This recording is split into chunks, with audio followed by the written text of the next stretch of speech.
If this light does not blink, your battery may be too weak to communicate to the vehicle.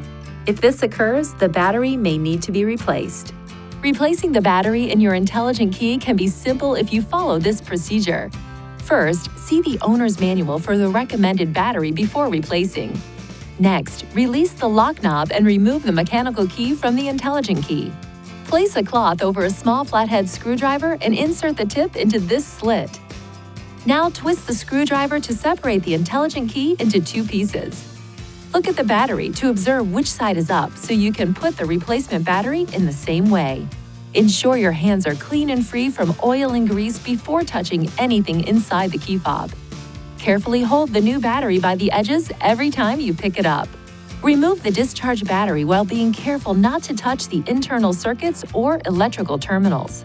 Gently place the new battery into the intelligent key with the negative side oriented in the same direction you noted during removal.